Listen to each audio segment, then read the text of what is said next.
This is Phantom Electric Ghost, and we're live on the air with Angela Kelly Smith for the first time. Thank you for being on our show. How are you doing tonight? I am doing great. Thank you so much for having me. We are, if you can see the little icon on the we're on Newsly. That we're a featured podcast on Newsly, the Phantom Electric Ghost Show. So you can check us out within an hour. We'll be on that platform. If you use coupon code GHOST, you can get 1 month free premium subscription so you can stop scrolling and start listening to your favorite news articles and podcasts. Again, we're a featured podcast on Newsly. Thank you for being on the show. Thank you. I'm looking forward to this. This is going to be great. So, like, you are a podcast in multiple areas. Person, you're the host of the podcast Launchpad. You're the co-host of the Geek Girl Soup podcast, founder of the Women Podcasters Academy, and you're author of the Amazon bestseller, the Podcast Launch Playbook. So that's really focused on podcasting. All things so podcasting. When did you get that focus? When did you start in podcasting? I started in podcasting in 2012, January 2012, as a co-host with Geek Girl Soup. A couple of buddies started that one like 2 months earlier, invited me to do an episode on video games. I was playing Skyrim at the time, really into Skyrim. I played a few other video games, but that was my big one then. I'm like, sure.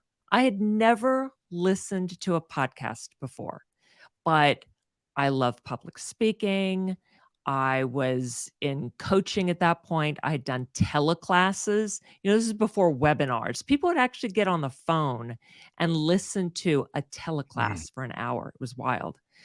And the podcasting bug bit me, and they kept me on as a regular co-host. So I've been doing that for 11 years.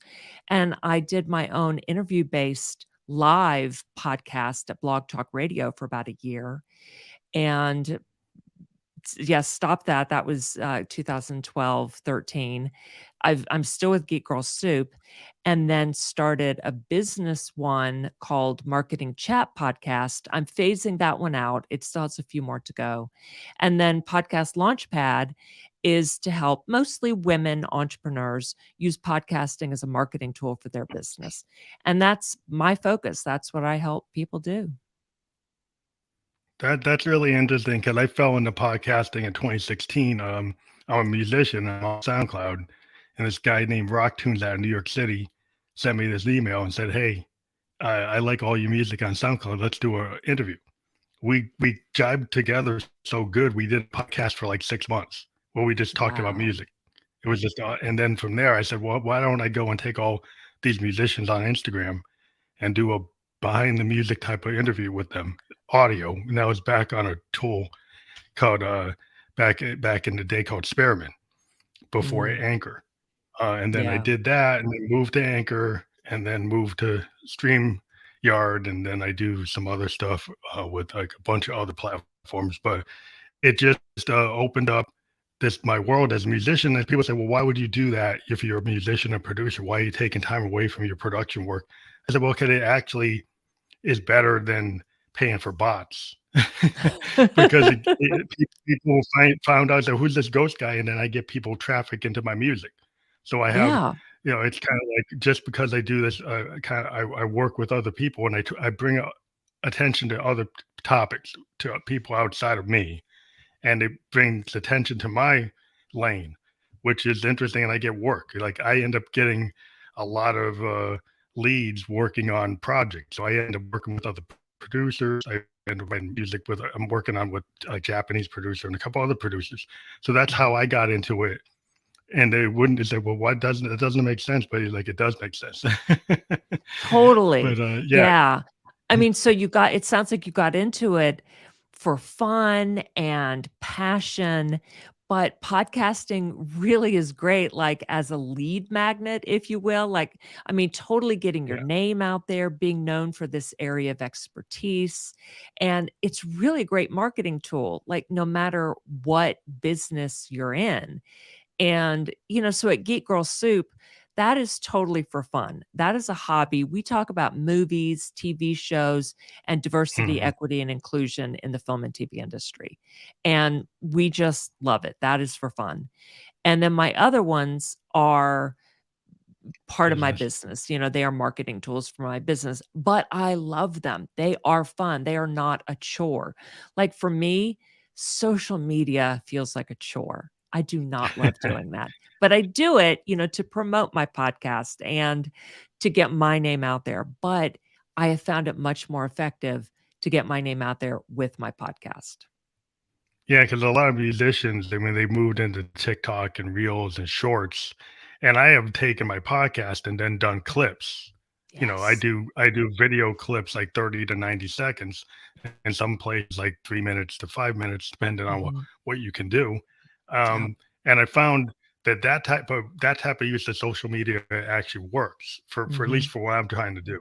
And social media is hard because you got to always be engaged. But the thing about being a musician, we have lots of music, and the Yes. cool thing about TikTok and Reels is where a record company might say, "Hold this for 6 months, and you got to do this and do that, go through A&R." You can just go on TikTok and put up demos all day, and it True. actually works. And Yeah. so, being a musician, that actually gives us a place to put all this material that we didn't know where to put it, and now we can put it and we can keep an engagement with an audience. And I think that's what's cool about a podcast, though, is that you get that longer form in a world where people only want to spend 15 seconds on something or Right. 20 seconds on something. It's cool to be in a form that goes 30 minutes to an hour, and Absolutely. it's like radio. I think why Yeah. do people still listen to radio? Yeah. And people do listen to the whole Did you podcast. find it like that? Yeah, yeah. Yeah, Like, definitely. people, no matter how long, I mean, okay, the most popular length for a podcast is like 20 to 40 minutes.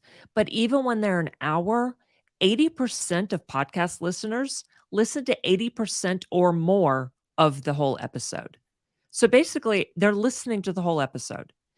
And they're not doing that with a blog. They're scanning a blog for just a few seconds.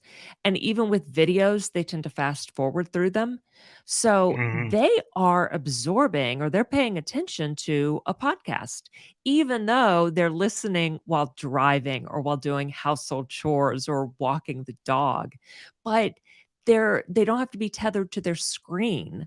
And they love that. So they put it on, they're driving, they're cooking, cleaning, and we're in their ear. We've got them, we've got their attention. And I love that. And it's similar to like when they put your music on, they put on iTunes or Apple Music now. I guess they don't really call it iTunes anymore, or Spotify. Yeah. And they're listening while they're doing something else, but it's there. We're in their heads, we're in their ears. And you got Yeah, to it's love interesting. that. Yeah. Well, the engagement on podcasts is so interesting because as a musician, I can see my royalties on my music. Hmm. And music is notorious. Our royalty rates are like very bad. Yeah. My podcast rates are so much bigger Hmm. than my music rates is part of the reason why I'm podcasting. But like you could have like thousands and thousands of plays, tens of thousands, 100,000 plays, a million plays, and the rate is smaller than the rate for a podcast. And Yeah. so it's because the video realm is like a real rate is higher than a music rate. Mm. A TikTok rate is higher than a music rate. Music, since like Napster has been devalued. Yeah. You don't make the money as a musician. You have to tour, you have to do merch, you have to sell shirts, Right. you have to do everything other than your music. Yeah. Unless you get it licensed.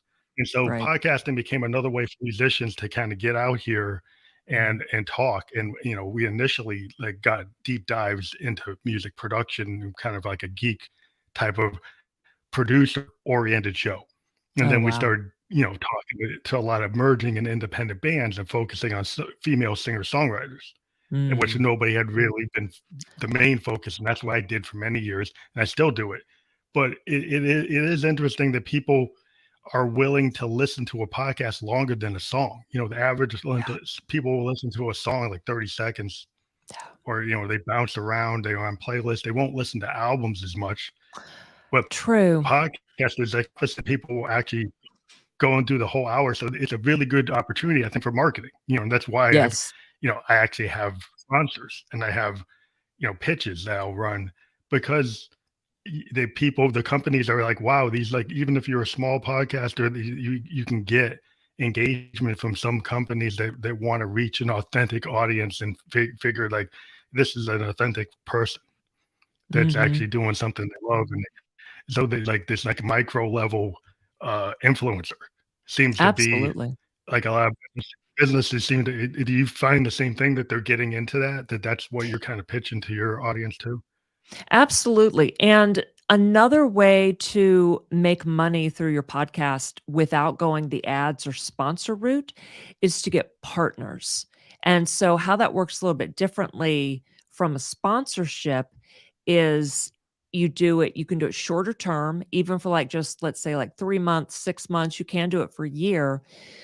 They don't take over any creative control like some sponsors do. Not all sponsors do. And they may pay you outright, or you may get their product or service for free during that time. So it's a really nice trade off. But again, no creative control, no telling you what you can and can't do with your show. And Mhm. you get either money for a set amount of time, you put that in the agreement, or their product or service for free during that amount of time. So it's a really cool Yeah, way to do it. we've been able, as a musician, like this mic we have, Mm, we got that because they yeah. basically wanted us to use it on the podcast, and we did, and we still do. Yep. And it's nice but and visible.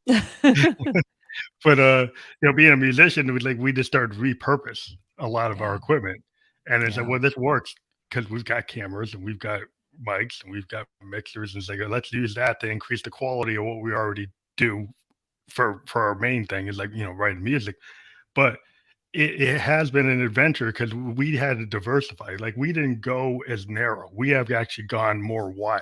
I've Mhm. had shamans, authors, CEOs.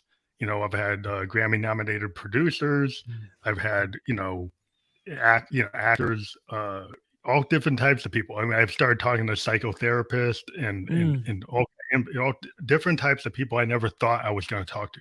Because my yeah. focus, I'm a musician, I'm a producer, but then I started to find like in this whole thing with a lot of people who are, I guess, they're like life coaches Mhm. and mentors, and I started to point out like John Paul, George, and Ringo are kind of like influencers or Right. life coaches. They inspired millions of people to get Yeah. into music. So the idea that a musician can kind of have that conversation about like you could see him as a shaman, you could see him as a life coach, you can see him as a Mhm. mentor. They inspire whole movements. Yeah. With Dylan, with his like work he did in the '60s, inspired like the whole civil rights movement. So there's a lot of convergence if you are open to it, like if you can see Mhm. where things cross. So I've always had a strategy to see where art crosses into business and business crosses into art, and that's how I've tried to survive in this ever changing world. I've decided to be more expansive. But I think maybe you can talk about how you can pick a tight niche. Yeah, so in podcasting and in business, but yeah, I do recommend picking as tight a niche as possible because it's easier for your podcast to get found. It's easier than to rank doesn't matter. I mean, we shouldn't pay attention to, I mean, though we do, we all check our rank, but we really just need to not worry about that. But niche does help. It helps with getting more followers, more listeners, more downloads, and on and on and on. And we want people to listen to our podcast. And so the tighter the niche, the easier it is to be found, because when people go looking in an app, a podcast app, or even on Google, they're looking up very specific things, especially on Google. And Google is a big way for people to find podcasts now. So, in Google, they're typing in very specific questions. They tend not to type in just a couple words, they'll write in a whole question. And podcast episodes have the potential of coming up in those answers. especially when those keywords are in the podcast name or in the episode names. And in the podcast apps, when your podcast name has keywords, then those start to come up.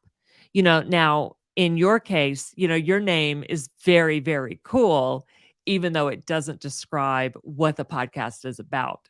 So that's an exception. You've got a Yeah. cool name and it doesn't tell what That's it's the name about. of the band. Yeah, it's the name of the band. So, I mean, what we tried to do is just keep the name consistent between we didn't change it Right. because we wanted to we have a method to our madness. Is like, Yeah. people find us as a podcast and they find us as a musician. So we get people who say, "Oh, he's a musician." Then they go check out our music, check out our Yes. records, check out our production stuff. So it's kind of like that was the whole point at the Yeah. beginning. Now And that that might makes be a sense. detriment. It might be a detriment because I'm not that specific, but in the titles, I'm starting to open up. Like, okay, when I talk to authors, I'll say author. If I talk to Yeah. a CEO, I'll say CEO. Hmm. Talk to a shaman, I'll say that. Yeah. And it's Yeah. cool. Like tools like Podmatch give you like recommended titles or what people want. So when you Yeah. see a guest, you can see what they want to push. And Hmm. I've always liked to do background. When I go to check somebody out, I'll listen to their record, I'll look at their website, or look at what they're doing, so I Yeah. can have an effective conversation. So, like when you started in audio, Hmm. when for you did it shift to video?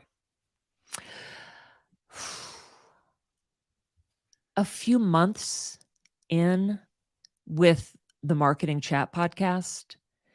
At first, I was just doing audio, and I was then doing an interview, and of course, and I was just doing Zoom then. And, so the quality isn't great. But this one, so I was not camera ready for that interview.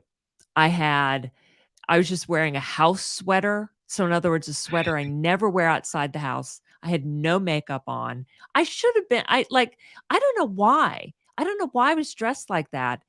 Like that looked disrespectful for the person I was interviewing. That was rude. But anyway, that's how I was dressed. But the energy of the interview was so good.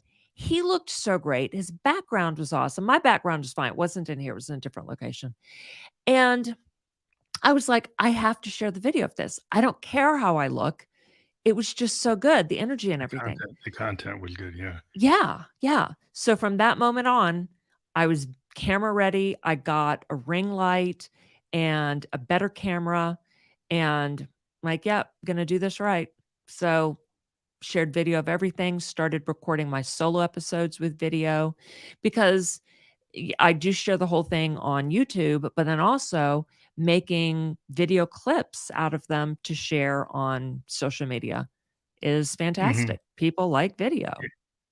Yeah, I've been doing getting a lot of good response from Facebook Reels and Instagram Reels. Where Yeah. I'll do a cut of like a really good section of the interview and then push it to those platforms. Yeah. And that has been very helpful in pushing my Facebook numbers up.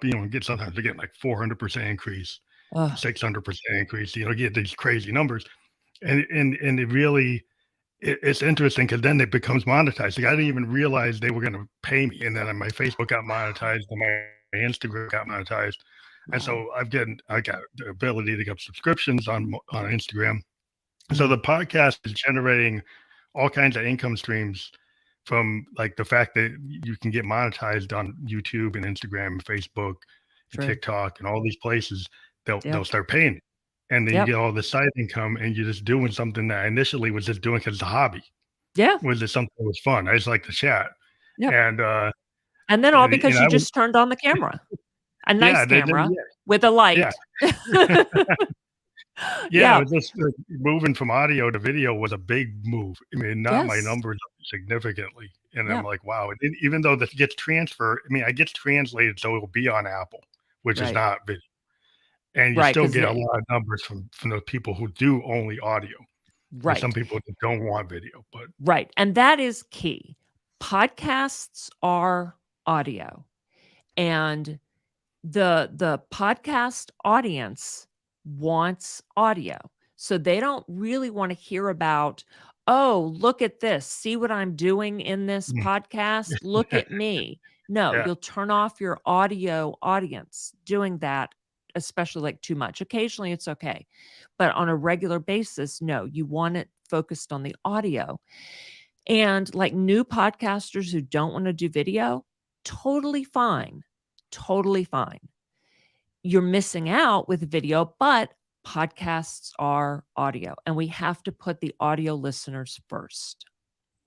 Yeah, it's been really cool because the musician focus, when we show somebody something, a music video, it's mostly they still get the audio. So Yes, they miss the video. So the video person gets to see the visual, right. but the person's watching it, but they can still get the vibe of it because it's audio. So Absolutely. that's always been really cool that Yeah, we've been able to continue that and to just, be able to push the art part of what we do is yeah, like how music and art and video all starts to collide. And we talk to cover artists and stuff and talk to people like we were talking to authors about their choices for, book covers. And when mhm. you're talking about it, that's fine. You can get the description for the conversation, but then you actually see the author show the cover of the book. Yes. And that was useful. The fact that you Yep, have that for one set of audience, they don't really have to have it, but you can right. describe it. But I think it's really interesting how this is a tool like email marketing and cold calling. It seems like podcasting is opening up for a lot of businesses. I see a lot of businesses like CEOs and entrepreneurs who are just kicking off like a startup. Yeah, They want to talk to influencers. They want to get into certain audiences to pitch their services or their products. And it seems yeah, like the podcast is like to me is like the infomercial. yeah, It seems to be kind of like that, and maybe has right. more people maybe turn off the infomercial on their cable, but maybe they Yes. don't turn it off on YouTube. Right, right. Well, because the podcast shouldn't be like you're right. It is like an infomercial, but you don't want it to feel like one. Because people will turn off an infomercial podcast, but they're not gonna turn it off when we're providing real value and when the audience Mhm, gets to know us. And in that sense, it absolutely shortens the sales cycle because once people listen to the podcast enough, they get the valuable, awesome information we're sharing and get to know us, then they come to a sales call with us and like, "Oh my god, I feel like I already know you." And then they mhm. don't have as many questions for us. They want to say yes. And so then it's a nice conversation because they do already know so much about us because of the podcast. So it's kinda like you're able to take that, kind of, conference that we could have a bunch of people going to a conference, Right. and they're all like a real estate conference or a sales conference, and they're showing all these different strategies or different types or life coaches will have these, go to these big conventions and they'll talk about these different mentoring strategies. And it's because it's not just that one event. Right. You can keep on doing it, and then people get to know you like a radio show host, like a Yeah, Howard Stern or something. They get to know you. You get to exactly. be like that DJ or that VJ. Yeah, And exactly. I think that's the connection people like. And I think that's makes them more likely to click that link and go Yes. to your website. And then Yeah, the cool thing about the podcast, if they go to the video ones, they actually have clickable links, yeah, that can actually take what they just heard or saw and actually yeah, go right to where their services or product are. yeah, So I think that's probably a pretty good use of, checking the click rate coming off a podcast versus coming off other things. yeah. Seems like that might be proven that it works. Exactly, exactly. And it can take time, as a marketing tool, podcasting can.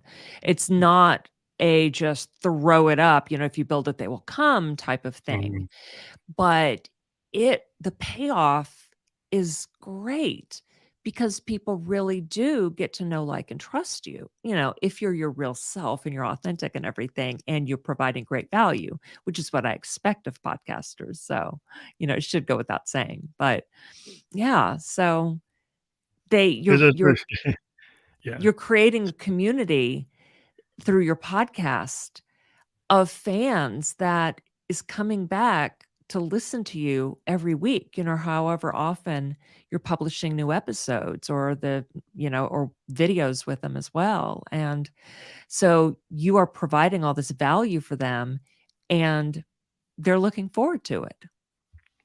Yeah, it's been really interesting in terms of like the lead generation. In terms of like, it's like, well, how do you do lead generation when you're an artist? Well, if Yeah. you're a book, if you're an author, you get opportunities to get asked to go to conventions. People didn't know about you, and then they say, oh, they were on the podcast. They invite you to the convention. They invite you to the Comic Con.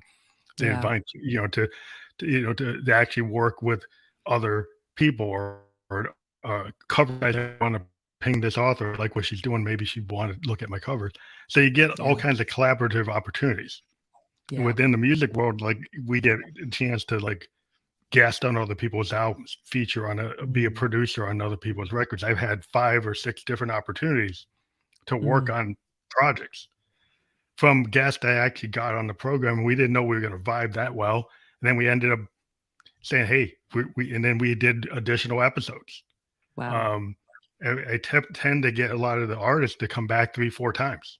Yeah. And so it just keeps on building this whole like Rolodex of like-minded people and it's expanded Yeah. in multiple areas where and then we get a film director says, I don't like this musician, maybe I want to do a music video with them. Mm. And then you get people who do all kinds of recording engineer. Oh, I'd like to engineer on this guy's record.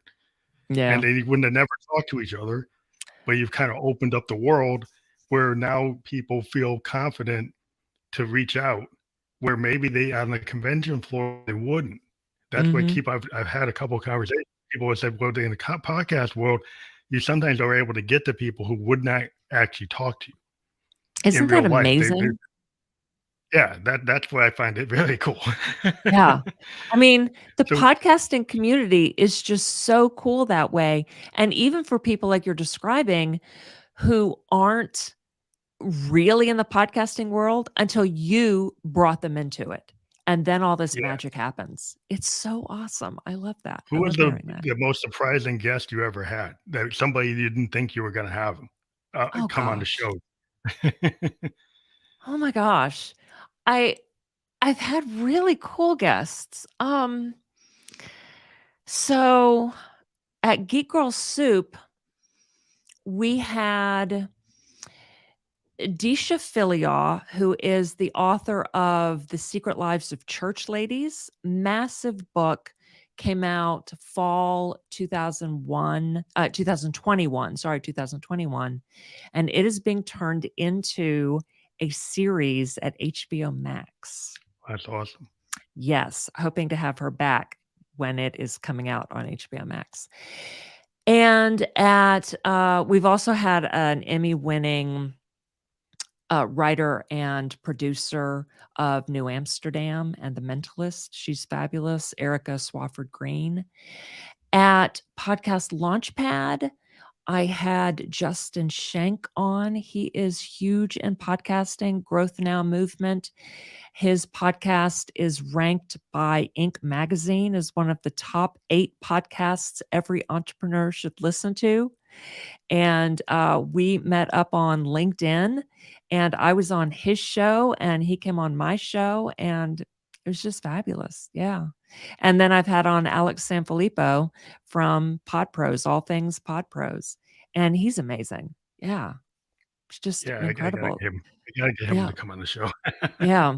but So, but yeah, to have these yeah, big podcasters on right away when my show is brand new was just like, oh my God, dream come true. So, and Chris Kremitsas from Podfest. like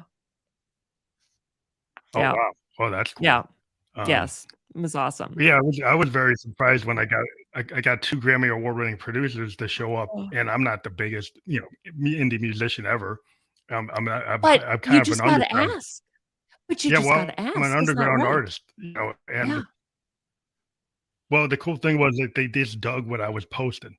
Yeah. They actually saw the stuff I was posting and they liked it. Oh, So that was that's kind of like my awesome. strategy, like on Instagram, when I see other artists that like my stuff, and then I'd actually saw, a couple Grammy Award winning producers, they liked what I was posting. Yeah. And then I when they had a direct conversation, and they said, "Yeah, I'll come on the show." I didn't have to go through agents, didn't have to go through managers. Went right Yeah. to them, and that has been really cool for me when I've actually been able to get a couple of emerging bands that Mm. I really liked, and I thought they were going to get bigger, and they Yeah. did. Ah, And then they still want to talk to me. wow. So I Beautiful. think that in itself is like not that I'm a fan person, but as a musician, I think all musicians are fans of other musicians. That Yeah. those we have our heroes. We Yeah. have the people that we are influenced by, and as a musician, we're always listening to other musicians, Yeah. and that's why my whole approach initially was, what if a musician interviewed a musician instead of a journalist? Mhm. And I'm going to come at it from a different perspective. Am I going to ask him things that a musician would like to ask another musician, not what a journalist would ask a musician? That's been our Correct. approach. And then I tried to open that up to like everything, Yeah. um, and including entrepreneurs and people who are other podcasters. And it's just, I think it's interesting that how business has gone into podcasting full bore. When Mhm. I first did it, it was like a lot of artists, a lot of people Mhm. just doing it for fun. And now Mhm. it's become something that's a lot more serious in terms of the economic, structure, and there's more discipline happening with Right. people putting together very tight shows. Yeah. That I still have this kind of loose radio kind of live format that I still feel that's me. That's how I'm Mhm. going to do it. Yeah. I would be fake if I was trying to do something else. But how do you feel about like the whole environment for podcasting?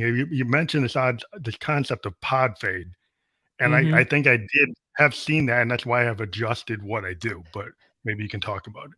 Yeah, so pod fade is when people prematurely quit their podcast because of burnout, overwhelm, they didn't have a plan, and it tends to happen really early in the game. Most podcasters quit before they even get to 10 episodes. It's really around 7. And you'll see a bunch of podcasts out there, 1 episode and nothing Yeah, else. that's interesting Yeah, it's really because sad. So with like the numbers vary. Let's say 4 or 5 million podcasts that you can find on like Spotify claims to have more podcasts than Apple Podcasts, fine, whatever. Of the 4 or 5 million that you can find on the app, only around 350 to 400,000 are active, meaning new episodes all being the time. published Yeah, regularly. Yeah, every month, being yeah. I mean, published every month. Yeah, I'm going through 4 or 5 a week. yep, But the thing with me that was weird is like once I get into something, I just get a habit. yeah, And I just kept on doing it, and so I yeah. got over 830 episodes, since Awesome, 2016, and it awesome. was, people say, "Oh, they only." I remember I was talking. I think Alex sent me something saying, "They only go like 12 months at the max," and I'm like, "Well, I gone beyond that." but but yeah, you'd have too. But it's interesting because same thing happens with musicians. Like I'm a 55-year-old musician out of the 70s. My friends, all my band gave up. I'm still playing. So I Yeah, think that's my discipline just because I never stopped. And I found yeah, ways where they thought, oh, well, if I'm not going to make it in 2 years, I'm giving it up. And I never gave up. I yeah, just became a producer and then I could keep on going. yeah, And just because I like it. If you're passionate about it, I didn't really care if I was making money. And sometimes I make money, sometimes I don't. But yeah, like, yeah, I do the art because I love it. I do the podcast because I love it. So I yeah, think if people have the wrong expectation about what's going to happen, it's right, just like the musician who thinks they're gonna, "Oh, I'm gonna break, I'm gonna be in the top 10," and they never hit it, then they give up, versus somebody right, that's an indie artist and realizes, "I got 50,000 fans worldwide, that's it." But I know a lot of bands that they just have survived at that. When people say, "Oh, you can't survive at that," and you can. If you understand your audience, you right, pitch to you can live within that limit and you can still work. You right. don't have to give up. But, Exactly. I think people have to understand, like, where they are. If all musicians quit because they didn't make it into the top 10 or even the top 100, Billboard or whatever chart you wanna look at. Yeah, there won't be that many around. Exactly. There'd be 100. There'd be 100 musicians. That'd be it. Yeah, That we don't know. No, that'd be terrible. So, no, we need to keep doing it. And same with podcasters. If we all quit for not making it into the top 10, there would be 10 podcasts per category. Boring. Oh my God. yeah. So, no. But I And think, it's yeah, not, you can, if you want to make money directly from podcasting, you can do it without being in the top 10. And y- definitely. you can make money from your services by having a podcast. Even if you are not monetizing the podcast with sponsors or ads or whatever, you can still get clients or customers or, fans buying from you through your podcast. Yeah, I've heard stories of people getting like 30 clients and they get made hundreds of thousands of dollars Yeah. because of what their services are. So Right. it doesn't have to hit 10,000, Right. 100,000 people. They Right. just had to hit the right 30 people and they still did well. And it's like if you're a Exactly. musician and you get picked up to work on a video game because somebody Right. saw your stuff, you get a big payday in that. You may not show up on the top 10 list on Spotify, but you still got paid. You're still a Right. working musician, still could Exactly. do ads, you could do, film scores, you can do commercials. There's a lot of stuff that needs music. Yeah. And so for every band that's in on some kind of ranking, there are Mhm. working musicians that actually provide content that's needed everywhere. Like there's so many Yes. things that have music and people want music they're not going to get a strike on. They want something Exactly. original. You just got Exactly. to find a way to get to it. And then being out in the world, people Mhm. find out who you are. And Yeah. sometimes the right people find out who you are. And so, Exactly. yeah, I think it's a good tool for all types of artists, and I've seen like multiple types of artists from playwrights, to actors and film directors, painters, Yeah. there's multiple, all the arts are involved in podcasting at a high degree just because of the engagement Yes. that you can get Absolutely. in the community you can build. Yeah. You know what I would love? This probably already exists and I just haven't found it. So, most indie podcasters will go to Pixabay Music or Sound Ben Sound, is that it? One Mhm. of Yeah, the the music different places and pay little or nothing to get royalty-free licensed music for their podcast, right? I would love music that only I have that I don't have to pay a huge amount for, and I'd love to Mhm. recommend this to people. Because, indie podcasters starting out on a budget, but to be able to buy it from a musician's website and be like, "Okay, this is now mine," and they're taking it out of their inventory. Oh, Do you yeah. know if Well, do I you know if mean, such a thing exists? there are companies that pitch our stuff like I'm part of different collective. Well, I'm part of BMI, like songwriter, Yeah. and I'm in like this thing called Vampire, and they license music.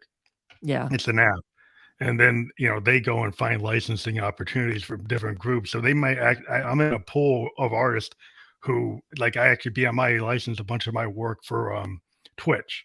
So Awesome. gamers were able to get, but I actually got approached by like a marketing company that said, "We wanna put your music you wanna put Peg music on Twitch and license Nice. it through BMI." And so Yeah. I sometimes you have to go through, like, a couple partners to get to the places that do it, but Right. there are companies that are actually pitching, licensed music that specifically can be used for multiple purposes, like, I'm on Right. Vampire, other BMI does stuff for me and other Right. affiliations. So artists will go and do that, Right. like where Vampire is actually using it, how you get to it, I don't know how you get to it because I'm providing my music through Yeah. my agent, and then they're putting it Okay. out there, and I don't know how you find it. I'm I could I'm probably just ask. think I'm just thinking about an indie musician putting Mhm. something together to sell Yeah, their own that'd be a tiny good idea. compositions, yeah, without going through a middle person. I don't know. Yeah, I don't know if it'd be worth I it, think but, musicians would love. Yeah, I think they'd love to put that together. I think different yeah, collectives there's Mhm. all kinds of electronic music collectives that would love to Right. probably put that together. You Yeah. could get a bunch of artists, I have a big list of artists, I could even think about trying to build that myself, Yeah. because, I don't license Where the everything, where the and that's musician where the artist could get paid more than they're yeah, doing now, but it's still affordable to the indie podcasters, to get not it's not custom, but mhm. it's where they're the only ones who would have that music, so it gets taken out of the Yeah, yeah, catalog you after can that. take it out of the catalog. You can do Yeah. yeah, there's a lot of stuff that people write, like, I write a lot of instrumental stuff, and I know a lot of Yeah. other electronic musicians that we write instrumental pieces that never got published. Yeah. So, a lot of times what it is, like, you take your unpublished work, and then you provide it, and so I Yeah. have a bunch of stuff that's unpublished that I put into this pool, and then if somebody takes it, then it gets it wasn't even published, but that person now Right. has it. Yeah. So, that's the kinda thing you would probably wanna think about. Well, I probably even think of talk to some of my colleagues and see Yeah. if that's something that we never thought of, like podcasters want it. We've always talked about, oh, video game guys want it, and Yeah. advertising guys want it. I never thought about podcasters that want Yeah. it. Yeah. Yeah, so I could think about it from that perspective. Yeah. That's a good idea. I think I'm gonna think Could about be cool. it. Could be cool. What I can work. We kinda got off Yeah. track there. It's still podcasting and it's music. No, we put it all together. No, it's a good idea because it's like that's the synergy. Because like I Yeah, said, everything needs music. I do see, exactly. like, different platforms like Anchor has the ability that you could just grab music, but sometimes it's not something you really want. Um, Right. yeah, so yeah, if you want to be able to customize or get Mhm. better source Right. of like, musicians, we have places that we can go to Splice, we can go to Fruity Loops, we can grab stuff and we can actually use it in a song. We can Wow. go and pay for music and pay for that license so we can actually put it together. I'm the type of music I write my own stuff, so I don't really do that. Yeah. But there are a lot of producers that do in hip hop and EDM that kind of call from what's out there and they take, they have to pay Yeah, for exactly. use of stuff. And Yeah. I rather just write it because Yeah. I'm a keyboardist, so I can just write Yeah. it. But Yeah. yeah, I can understand like people wanting to have like, oh, I want a more atmospheric thing, and maybe it sounds like Enya, or maybe it sounds like that. Because a lot of musicians, we get pitches. So can you do a song that sounds like an Enya this, or it sounds like Burt Bacharach, or it sounds like that, and then we'll go and actually write it. Wow. So That's we can awesome. actually get work. We can get work Yeah. for hire where people are looking for something. Yeah. And then we need 2 minutes and 30 seconds and we need it to sound like this. And they'll have a description of what they want. It's like a work order. Yeah. And we need you to write this. And then you go write it and you get it and you get paid. And That's then they own awesome. it. And Right. so like if we had a marketplace for podcasters that could actually say, well, I kind of want something that sounds like an Elton John song, but it's not an Elton John song, but it has Right. this vibe. That's what they want. And so, okay, we could write that. Cool. There's Yeah. tons of songwriters that could do that, so Yeah, that's a good idea. absolutely. Yeah, and then it's totally unique for that podcast. No one's gonna turn on some other podcast and go, "Wait a minute. I just heard that on this other one." Unless they Yeah. sample it and then we give them a copyright strike. Right. Exactly. Yeah, they won't play it again. Yep. Yep. But, yeah, so, I mean, yeah, that's the way the world is today. A lot of people, like, don't realize, and then they find out. Yeah. You can't use licensed music No, oh my without god, I permission. talk about that on my podcast, and my group, yeah. You Some people cannot don't know that. They don't know. I know, I know, like, even if it's a clip that's available on Instagram, you cannot use it in your show, and don't get your neighbor, your family member, a friend to make a song for you without having a written contract, and Oh, yeah. pay them and make sure Yeah, it's royalty free. Because if your show gets really big one day, you do not want them coming after you and say, "I want royalties." yeah, they can take them. You know? Yes. Yeah. That's what you have to do. Yeah, you have to get releases. Like we get like when we have a musician come on and we actually play their music video, we get a release because we interviewed them, right? So we get releases because we're actually talking about their music. It's not we're trying to Yeah. make music. We don't make Right. money off of their song. Right. We're promoting them.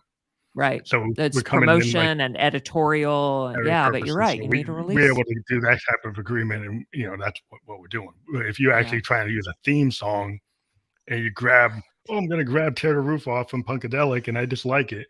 Well, they're gonna come after you Right. because you didn't go and ask them for permission to do it, so they're not gonna let you do it. Um, Yes. but I And I think know of part so of many shows that do that. well, a lot of times they just don't get caught, or they do I get caught. I mean, know. YouTube usually catches them pretty quick. They'll put the claim right on. Yeah. They'll just throw it on, But when they're and audio only, they sneak by. yeah, I think they can get sneak if you're not on some of the bigger platforms that have the rights management, Right. then you're able to kind of get away with it. Is Yep. once you get into the video world and you're in the YouTube, Facebook Yep. world, they have Exact. tools. I'm a musician. I want those tools to be there because I have Yep. licensed songs, and I get reports Yeah. about people using stuff all the time. I said, well, That's I'm getting cool. paid. Right. Right. But that's the way it is. But that's kind of, I think, the Napster type of thing. The people Yeah. don't realize Yeah. that you just can't, take a set and copy something and just like use it. Yep. But then people don't, they think they get confused when they see DJs doing it, but they don't Right. understand that DJs are actually paying licenses. Yeah. Like when you see these EDM DJs and they're taking a lot of songs, they actually are paying for that. They Oh, have to pay. wow. And so, and they're producers to a certain degree, but they have to pay for the songs they use. Yeah. And so, yeah, and sometimes if they come on the show, I have a hard time Mm. with some of them because they have so many licenses. I can't even have them come on the show because Oh, I get wow. I get so many claims on it that are Yeah. just like you'll get like Sony saying, "Well, you got to take it down." You Oh, get you'll get Columbia saying, "You got to take this down because we don't have authorization." So that's the only thing about that genre kind of shows you like they didn't write it. yeah. So I tend to stick with people who actually write their own stuff. Yeah. That makes sense. My goodness, I But hadn't even considered that. yeah, it's a different world out there. We always have to do, and then AI is kind of coming into this again. I saw some guy that actually took Eminem's voice and then used it to say he loved techno, and then went and did it on a show, and he didn't have the permission to do it. He actually was using his voice and actually having him say in Eminem's voice through AI stuff he never said. And then you think about that from the artistic point of view. Is that Right. really what we would need to use AI for? No. And that's such a legal gray area right now is my understanding.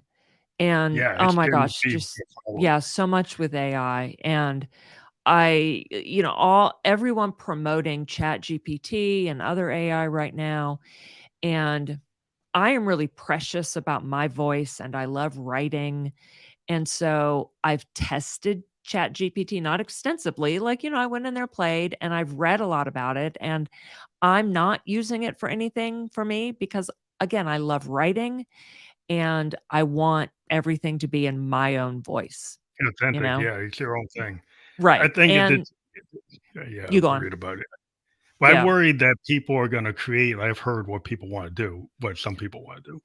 Yeah. Wanna create like an artificial, like Max Headroom Yeah. podcast host. They wanna Yes. make an AI DJ, they wanna make an AI musician, Yeah. and then take the actual writer or podcast content creator out of the loop and create these AI things owned by these big mega companies and make tons of money and create like these kind of artificial shows. Yeah. And I was like, that's fine if that's what you want to do. I just hope it doesn't end up really doing great because creativity has always been a thing that I'm all about. That's why I got into podcasting. I Yes. celebrate independent, emerging artists that are tend to write their own material, like Yeah. singer-songwriters, the Yeah. classic singer-songwriter type of person, or the person that created their own business. They're still a Yeah. creative person. The Right. idea that somebody's gonna just replace all that with AI, I'm like, is not very. And I'm not a technical guy. I'm an IT guy, but I'm not into AI. I Yeah. build from scratch, so Yeah. I'm kind of like even programmers are worried about it because they're like, oh, like you don't need us anymore. Right. Right. I think my audience wants to hear me, not Max Headroom, or not a vocal Chat GPT. And, people who Yeah. do wanna hear that, that's fine, and that's not who I'm out to reach then. Yeah, I think there's And always same gonna with be you. people who want authentic, original voices, Yeah. original content They Yeah. want like a live show, and maybe in the future AI would be able to do a live show, and that's Right. fine. That's people are gonna want it, they want to see it. They want to see it. It's gonna happen. Right. But it's kind of like with DJs. To me, like what happened is like like I grew up like guys like Jeff Beck and Jimmy Mhm. Page, Jimi Mhm. Hendrix, Yep. people like that. And then people go on stage and it's like, I'm a musician. They're on a CDJ. And I'm like, that's not Jeff Beck. That's not Jimmy Hendrix. That's Yeah. not Dwayne Allman. And so that's different taste and that's music to you. But I'd rather go see like a fusion jazz band Yeah. or go to New Orleans and see a real jazz band. Yep. And that's just a choice. The Yeah. people who understand it are. I think there's always going to be a market that somebody knows how to play an instrument, somebody has an authentic voice, Yes. somebody's a podcaster, has an authentic idea, Yep. and then these other things will happen. People will either deal with it or don't deal with it. Right. Right. I want real. I want authentic. I want someone who's gonna make a mistake sometimes. Do I want like, I'm waiting for the new Peter Gabriel album to come out, Yeah, and yeah, it's awesome. yeah, and go see him on his US tour, and, do I necessarily wanna spend that kind of money on his concert tickets and then have him make some big mistake? Of course not.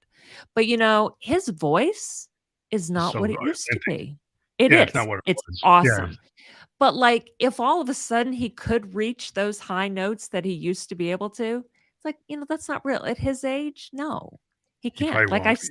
I saw him on his, tour, the So tour, but, So tour. like, Yeah, yeah, yeah. like, 10 years ago, though, when he, like, redid it. He Not 10 redid years, it it again. was Yeah. in yeah, 2014, I think it was. Yeah, Mhm. and, he couldn't hit some of those notes then. So, Yeah, but he 9 can't hit years them later, now. he's not gonna be able to. And Well, you so tend if to tone it down. You yeah, tend to, like, you know where you can't reach, so you don't right, go there. You tend to bring it exactly. down, like Elton John was talking about it, like, he can't Yeah, hit stuff on a yellow brick road. He yeah. he he actually had this interview, I was watching it really, with Bernie Taupin, and they were saying, like, "Yeah, when I can't even understand how I did hit those notes." He was like, Yeah, "I hit these notes, it's like I can't even hit them." It's like, yeah, so I had to take it down because I can't. I'll embarrass myself because I can't do it. So yeah, that tends to happen as you get older. You just can't hit it. yeah, So you change it, yeah, and yeah. you can do things with the multi tracks and all Mhm. this stuff you can do where you can have the backing tracks. You can still have some of that stuff come out. Yeah, And so you can do vocal tricks where you can have a bunch of layered stuff that's still coming out. You sampled true. yourself Yeah, from the true, 70s. You could still have it, but then true. you sing at the key that you can handle or Yeah, the octave range you can handle. And yeah, that's kind of what we do to make a better show. It's about the yeah, show, but like exactly. the techniques out there that you can still make it sound amazing, but Mhm. like what he'll sing is within the range of what he can do now. Right. And there might be some older sampled versions of his voice that might still hit those notes Yeah, just so the audience can hear it. yeah. But yeah, it's just that, it's not necessarily a trick. I mean, the Who used to use reel to Right. reels to do Yeah, Bob O'Reilly. yeah. Like in order to get that sequence for the Teenage Wasteland, that was actually running on a reel to reel tape. And the band used to Wow. say we hated to have to play to that Yeah. because sometimes the tape would break. And then it's like, oh, the tape broke. We'll just go play it on. Gosh. but Wow. but yeah, yeah. Even a band like the It's Who wild. tried Yep. to use tech. Yep. And yeah, if you rely 100% on the tech and something happens, you're At out least of if you're luck. Entwistle and Townsend and all those guys, they knew how to play. So they Yeah, could just like, "Oh, exactly. just forget that one, we'll just go play." Yeah. And everybody knows they can play. But, yeah, Yeah. that's the problem if you actually don't know how to play and your CPU goes Right. down, then there's no show. That happened with my ex-husband was managing a band, this is about 20 years ago now, and, so I'm watching from a different place from him, and I'm waiting for them to start this song, and they're just futzing around. Like, "What on earth? Play the song." And I'm just sitting there. So finally, I go around to check my now ex-husband, and he's like, "Yeah, the thing broke in the keyboard that, and I don't remember all the terminology, but that it had the backing Probably the track. sequencer Yeah, probably thank broke. you. Yeah. And so they couldn't play it. Okay, well then do the next song. No, they needed it for everything. Oh my God. Yeah, that's a problem. Really? Yeah, if Wow. you're dependent on some of these bands are dependent on their backing tracks so heavy that Yeah. they can't just go out like the Almonds and just play it. Yeah. Like if you're like Yeah. a traditional rock band like a Stones or something, the Black Crowes, they're blues-based band, so they can Yeah. always play it. Right? Yeah. If you're a jazz-based band, like, you can always play. But if you're totally in the box, that we call it in the box, Yeah. you're subject to that box going down. Yep. Where like I'm an old school electronic, I play Moogs and Roland live keyboards when I'm not Yeah. running sequencers. I can Yep. actually play it. So if the sun goes down, I'll just play. Yeah. I mean, I have sequencers to help me out, but if they go down, Yeah. I probably got like 10 of them. So a lot of us, we have backups over the backups over the backups. So if one goes out, I'll use one of those. But if you depend on just one, which some bands today are dependent on one, they just give it too much, they too much faith. And I just Yeah. never. I'm a tech person. I never trust tech that much, so I Yeah. have backups on my backups. And it's just like, I'm into Murphy's Law. And usually when Yeah. you do a show, everything that can go wrong will go wrong. So it's better be prepared. Absolutely. But They finally got this one taken care of, but it took like half an hour. And yeah, it was not yeah, it's cool. a lot of But work. yeah. Yeah, it's Oh like my a lot of goodness. bands get stuck with that today. Um, yeah, it's like I always tell these guys, like, can you actually play the guitar or the bass or the drum? Can you actually do it? Or actually, are you totally in the box? Right. And I'm like, because I really like, I have to deal. That's just me. Um, yeah, that's a going into a sidebar, but yeah, that's the way the world we live in, and Yep. I'm always pushed to know how to play. So a lot of the people I come on my show are actually true musicians, Yeah. and I would look at other people and say they're producers. Not that they're Mhm. not a musician, but there's a Right. difference between a producer and a musician. Yes. Musician can still play if the computer goes down. Right. Right. It's But, kind of key. Yeah. so that's the way. Yeah. Yeah. So it's Musician been can a really play in great. the apocalypse. Yeah, we'll Pick play no pick matter up the what. They can guitar or the always just piano and yeah. stick in the guitar. Yeah, yeah, you just jump on a piano and acoustic guitar. I love unplugged stuff. Yeah. I had a big like festival a couple of years ago. I had all my podcast guests, show how good they are by just saying like, "Hey, just do an unplugged 30-minute Mm, concert from wherever you are," and we called it mm. the Bedroom Producer Festival, and people were just playing in their Nice. bedroom. And it Ah, was kind of just showing you like the true talent that musicians have. They can just go off and just do it. And it was very beautiful to see everybody just do things and without all the elaborate stuff, without yeah. all the things you can have. Just play that acoustic guitar or play that piano without anything else. And I think that why people liked Unplugged. Yeah. And kind of why I do live podcasts because I Mhm. don't necessarily like perfection. I've Mhm. always been into happy accidents. Yeah. I always tell people, Absolutely. like, if you listen to Exile Main Street, that's not the way things are produced today, Mm. right? That there are tons of like errors in the recording, Mhm. but those errors are what makes the song, the whole, producers wouldn't let them do it today. Right. But that Right. stuff is like Keith Richards. That's the way he plays, and Yeah. so that's what it is, and it's beautiful. And the key changes and the kind of off the cuff, kind of ramshackle stuff, nature of it. And True. sometimes it's good to have a little chaos. Has been Absolutely. I'm a big purveyor of that. Totally agree. Love it. So I love having you on the show. I think we're at kind of at the closing time. We want to let people know that you can click the https forward slash Angela Kelly Smith.com, and you can get everything about you there. Is that what do you offer there? So, my work is mostly with women entrepreneurs. I will work with other people though, to help them start their own podcast as a marketing tool for their business. So, I do one-on-one work and I have the Women Podcasters Academy, which is a full course and group to help you launch a podcast. That's awesome. So that will be fully clickable when we're on our partners such as Spotify video podcast, and Google Play and Stitcher and all these other places that where you can find us. And thank you again for being on the show. We'll be fully published tomorrow. We've been live on Twitch, YouTube, and Facebook, but we will be on our other partners through our distribution channels by tomorrow. Thank you so much. This was awesome. Thank you again for being on the show.